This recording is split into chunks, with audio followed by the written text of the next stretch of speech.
Bienvenida, como cada tarde a esta hora, 18:30, Cristina Pérez. Hola Cris, ¿cómo va todo? Hola Juan, ¿cómo estamos? Muy bien, muy bien. Bueno, acá viendo si vamos a tener ahora una nota que puede estar muy buena. Bueno, estamos en la cuenta regresiva. Sí. Estaba pensando con respecto a lo que está pasando en Córdoba. El presidente se juega una parada fuerte en Córdoba. Sí. Vos sabés que generalmente es la provincia que le da, por lo menos en las últimas elecciones, que le da o que le sostiene el triunfo a las opciones no peronistas. Fue clave ¿No? en la victoria de Macri en 2015. Pero ahora el advenimiento de Provincias Unidas, Claro. con un candidato con nombre fuerte en Córdoba, como es Schiaretti, Casi fundador de Provincias exacto, le genera un desafío al presidente, porque le impide probablemente acumular toda la masa anti-kirchnerista, ¿no? Acá se podrá discutir si en el armado hubo algún error al no poner una figura, no sé, más conocida como de Loredo, por ejemplo, Sí. se me ocurre. Sí, La el cuestión candidato es es Roca, que no es tan conocido en Córdoba. Claro, entonces la cuestión es que el presidente necesita buscar la polarización entre el kirchnerismo y los libertarios. Decirle a los cordobeses, miren que acá lo que se juega es la nación. Sí, en una provincia donde existe el cordobesismo. O sea que ya de por sí esa razón estructural te complica provocar el juego de la polarización, porque hay una Existe fuerza el propia. cordobesismo, pero a nivel nacional fue la que le dio el triunfo a Macri, la Sí. que le dio el triunfo al propio Milei. Pero esto es ¿No? mitad de mandato. Entonces, esto, claro, pero esto es una elección nacional. Ahora, o sea que tengo acá el último informe de proyección de Manuel Zunino, Proyección Consultores, que pregunta, pensando en su vida cotidiana y en la de su familia, ¿cuáles son hoy sus principales preocupaciones? Lo primero que dicen los cordobeses, casi un 60%, bajos salarios, ingresos familiares. Lo segundo, inseguridad y delincuencia, 47%.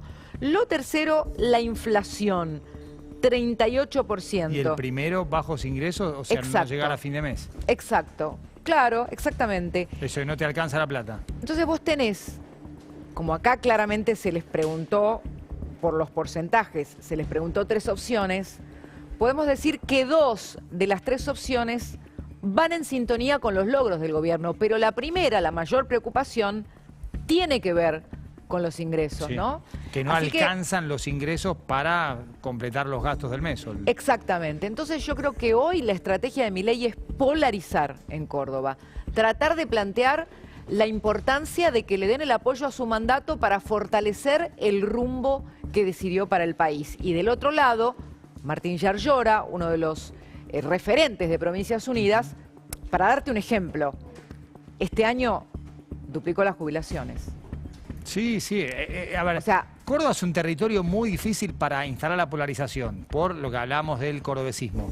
Pero también la coyuntura le hace muy difícil. Es una tarea claro, es todo un tema complicada para el Pero hay que presidente. ver que este electorado es un electorado que juega mucho en las elecciones nacionales. Vamos a ver qué resulta de esta última apuesta en la jornada de hoy.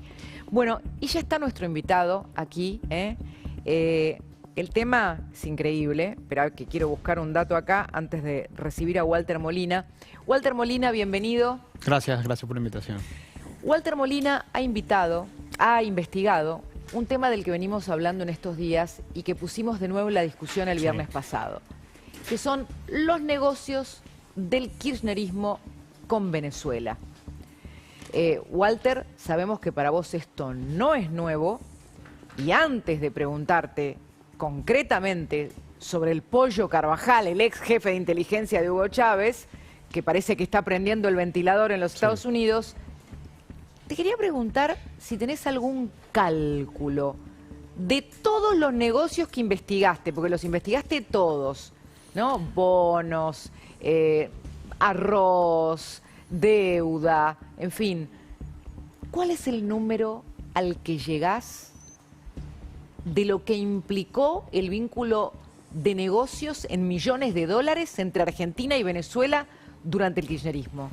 Mira, de tres por lo menos muy concretos que hubo, hay dos números que quedan claros. Uno es el de los bonos del sur, que el propio Uberti dijo que por lo menos quedaron en los negocios entre Chávez y Néstor 50 millones de dólares repartidos entre ellos dos.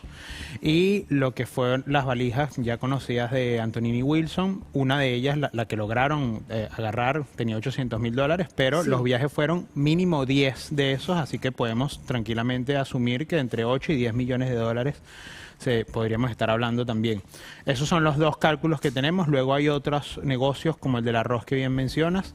En Venezuela, durante el gobierno de Chávez, que ya las instituciones estaban completamente destrozadas, no había control, no había justicia, se creó, digamos, una suerte de figura llamada las empresas de maletín, que eran una empresa creada desde la nada, fantasma, voy a comprarle arroz a Argentina, tantas toneladas, nunca las llevaban, pero obviamente se pagaban.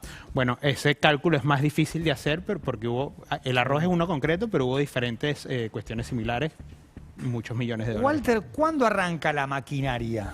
¿Cuál es el punto de partida? El propio 2005. Desde 2005, de hecho, la mayor cantidad, los del bono, los bonos sur, es entre 2005 y 2007, y después todo esto siguió de manera constante. 2007 es el año de las valijas de Antonini Wilson. Correcto, correcto.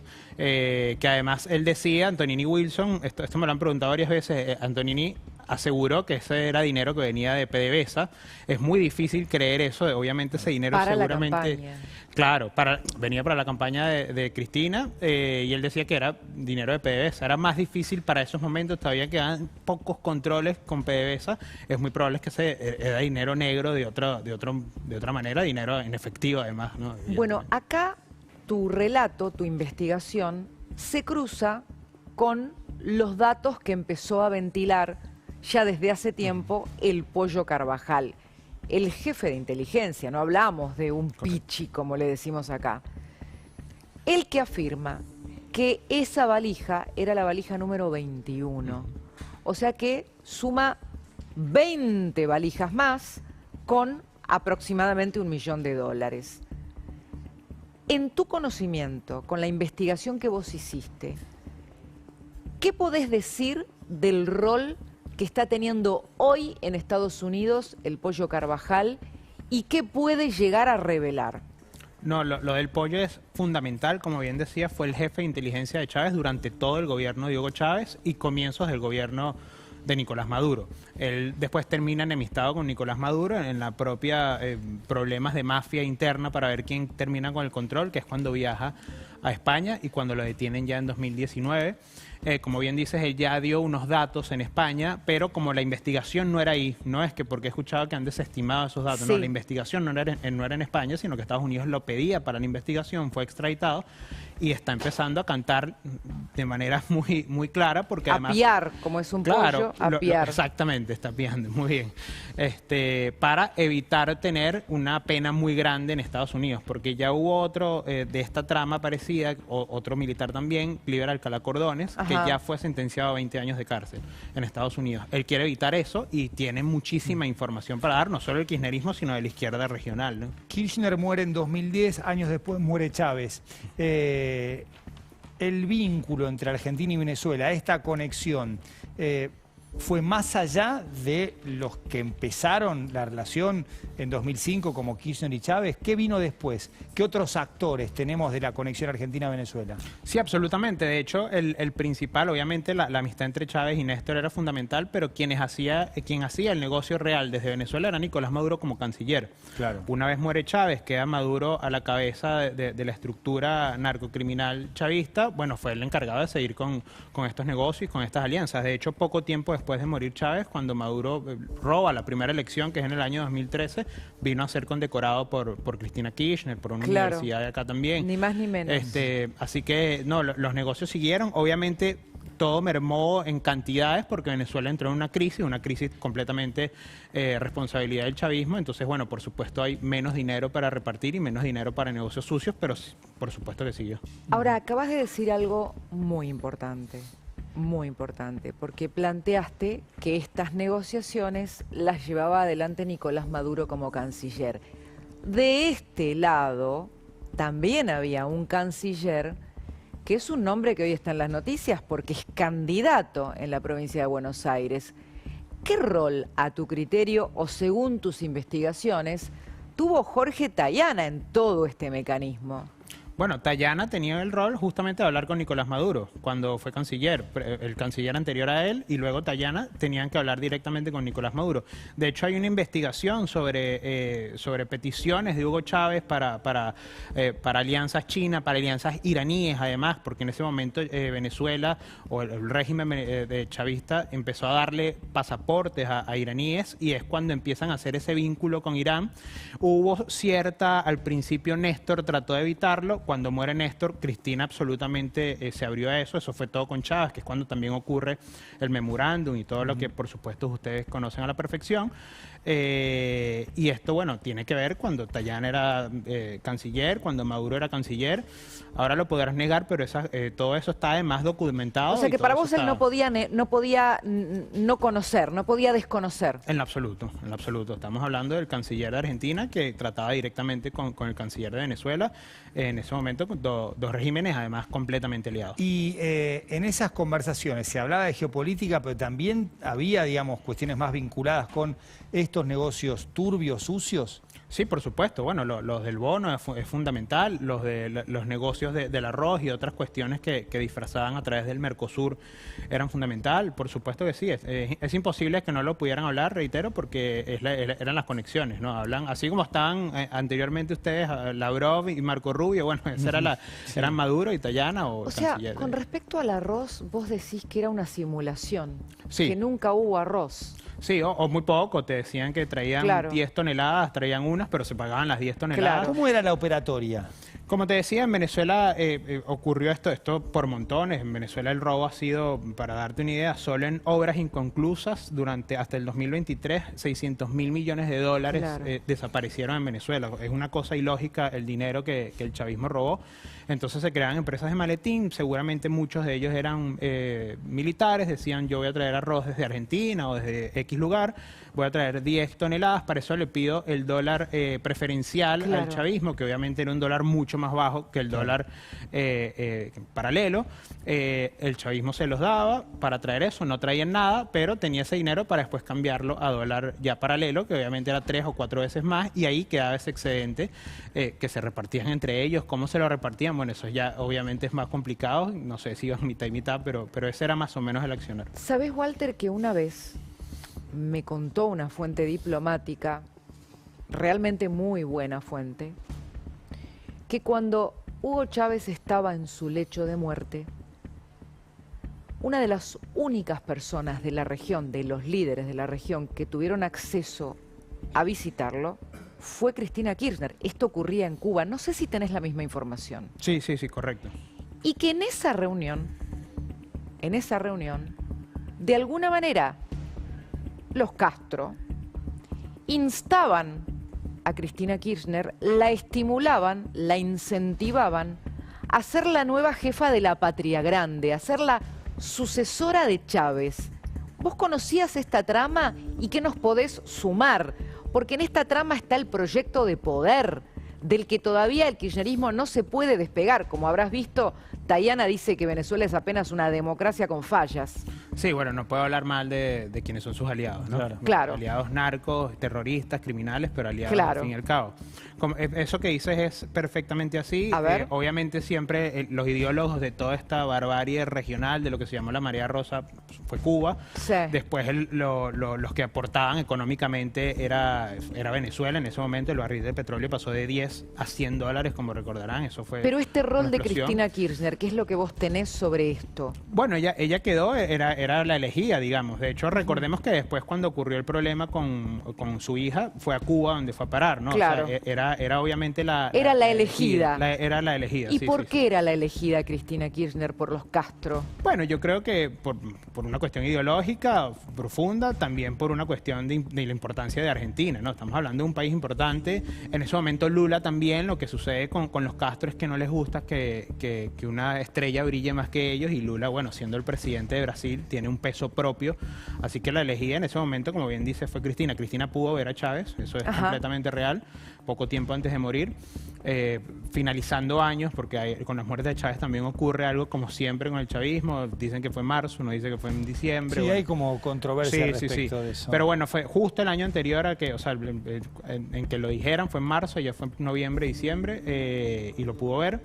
Y bueno, y se trata de esto, y se trata, por supuesto, como te decía, de una cuestión de la izquierda en general de la región. Por eso esto que dice Carvajal es muy importante, es fundamental, porque eso demuestra el por qué la izquierda, o parte de la izquierda, para no generalizar, es tan hipócrita, ¿no? Te levantan las banderas del ambiente, de los derechos humanos, de las mujeres, Sí, de los niños, de la democracia, pero Venezuela, donde se viola todo eso, donde el mayor ecocidio ocurre ahí, donde hay una prisión como la ESMA en Venezuela, que es el helicoide, claro, donde hay 100 mujeres presas políticas, los niños no dicen absolutamente nada. Walter, ¿la alianza con Néstor Kirchner fue más económica y con Cristina Fernández más geopolítica?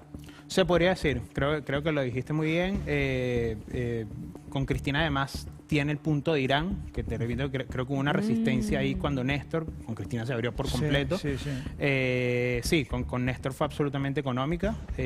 Bueno, que fue también cuando dice que paga el FMI porque Venezuela le prestó, que eso también es algo que siempre hay que reiterar, que el porcentaje de intereses de Venezuela eran mayores a los del FMI, ¿no? Pero sí, con Néstor fue muy económica al principio, porque tampoco estaba muy decidido cuál era su ideología. Ya con Cristina fue una cuestión mucho más geopolítica. Y había menos plata en Venezuela también. Comenzaba a haber menos plata. Ya en 2008 Venezuela comenzó un declive un poco... Vos sabés que acá en Argentina nunca llegó a entenderse el estropicio jurídico que fue el memorándum con Irán, porque era obvio que le estaban arrancando una causa al juez natural, el Poder Ejecutivo, y desarraigándola del país para llevarla al país de los acusados del atentado, ¿no? Entonces era demasiado. De entrada era claro que eso era un desastre.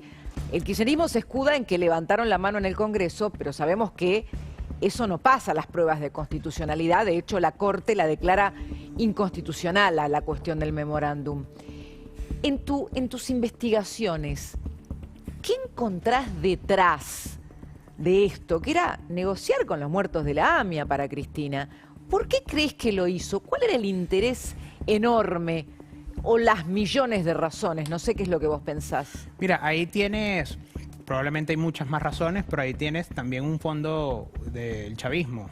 Quien gestionó todo esto fue directamente Hugo Chávez. Ajá, te decía, ¿por qué? Y lo intentaba gestionar desde Néstor, lo terminó de lograr Sí.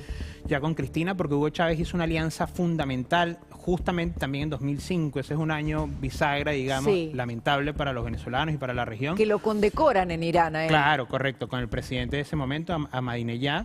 Y bueno, y a partir de ahí es donde intenta traer a todo Irán, donde le empieza a dar pasaportes a iraníes, donde empieza a hacer negocios también turbios con Irán, evidentemente, y a partir de aquí, bueno, se da todo también esto del memorándum, que como bien dice es una locura, ellos mismos se iban a investigar. De hecho, en las investigaciones del fiscal Nisman se nombra muchísimas veces lo que tiene que ver con Venezuela y con el chavismo. 2005 también es el año en el que Néstor Kirchner gana la interna a través de la elección en la provincia de Buenos Aires de Cristina Achiche Duhalde y termina como empoderándose dentro de su mandato como presidente, y Duhalde deja de ser su rival. Así que es un año también bisagra para entender cómo Néstor Kirchner se transforma Claro. a partir de esa elección en el personaje central del justicialismo / kirchnerismo. Quiero preguntarte por los impactos a futuro que pueden tener estas declaraciones de Carvajal, a todo nivel. Fundamentales. Yo creo que a partir de acá, una vez se consignen, por supuesto esto van a tener además, va a ser vinculante desde la justicia estadounidense y la justicia de los países, de los distintos países. ¿Qué es van a tener vinculante? límites. ¿Que pueden aparecer otros acusados? Pueden aparecer otros acusados. La propia justicia estadounidense puede investigar si hubo, por ejemplo, lavado de dinero en Estados Unidos. ¿Pueden pedir la parte este extradición de dinero. Cristina Kirchner? Podría ser, si determinan que en su justicia hubo algún problema, o repito, si lavaron dinero ahí, o si hubo dinero del narcotráfico, algo por el estilo, podría ocurrir con ellas o con todos los que el chavismo al final, digamos, financió, porque es el kirchnerismo, pero es Correa en Ecuador, es Petro ahora en Colombia, que vemos también por qué tanta defensa de parte de Petro. Esto es una red muy grande, como te decía, y explica mucho el por qué ha ocurrido lo que ha ocurrido en los últimos años. ¿Puede haber existido un interés de retomar un trato sobre cuestiones nucleares entre Argentina e Irán?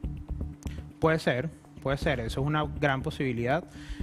Yo creo que hay que revisar mucho lo que se intentó durante el gobierno de Alberto Fernández, que por fortuna casi nada se logró, ¿no? Incluso con Venezuela. El embajador de ese momento, Laborde, intentó generar otra vez nuevos negocios con el chavismo. Por fortuna no corrieron. Uno, por los mismos problemas económicos del chavismo, porque los mismos empresarios argentinos no querían tener vinculación con gente investigada por todo lo que se está investigando, pero eso se intentó, y yo creo que con Irán también se intentó. Por fortuna, reitero, no pudieron avanzar. Walter, ¿qué otros personajes argentinos son claves para entender esta ruta? Me imagino Huerti, de esa línea, segunda o tercera línea.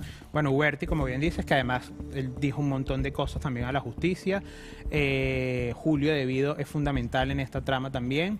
Y tenemos, se me fue su nombre ahora, que en estos días sacaron un video de él confesando que recibió $1 millón del chavismo para movilizar a Luis gente. Delía. Luis Delía fue fundamental, porque además él es parte de la trama de chavismo, Irán, Argentina.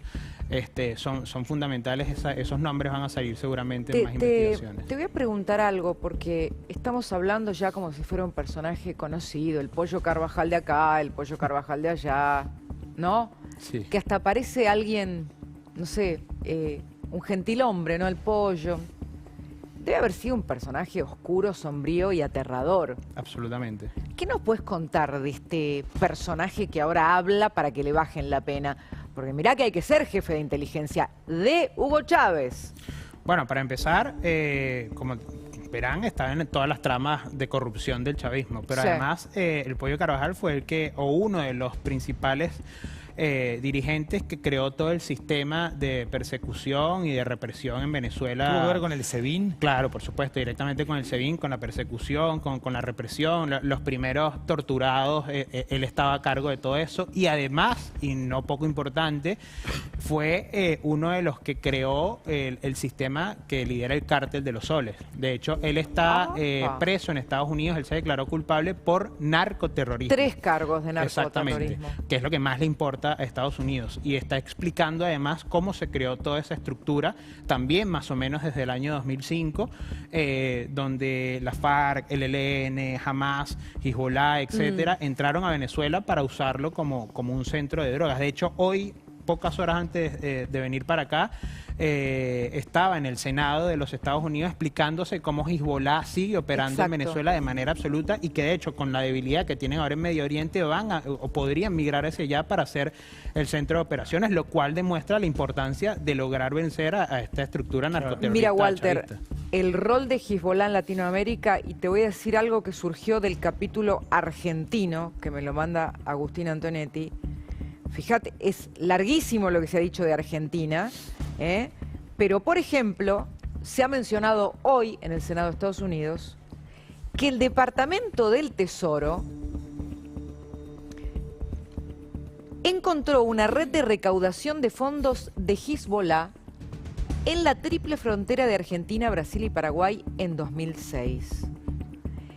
O sea, ¿yo por qué nombro esto? Hay un montón de cosas que se dijeron hoy de Argentina.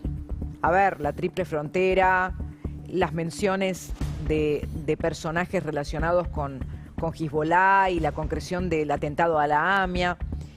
Pero hoy estamos hablando del Departamento del Tesoro solo en términos de lo que pasa a nivel cambiario. Sí.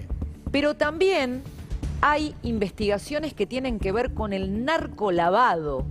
Entonces, cuando escuchás al Departamento del Tesoro hablar de Hezbollah y de narcolavado y de la triple frontera y de Argentina, ¿entendés por qué Bessent a veces dice, como dijo hoy, cuando protegemos a Argentina es porque queremos asegurar a Estados Unidos? Porque ellos están viendo a Hezbollah, no están viendo solo a la City porteña y a la pulseada por el tipo de cambio.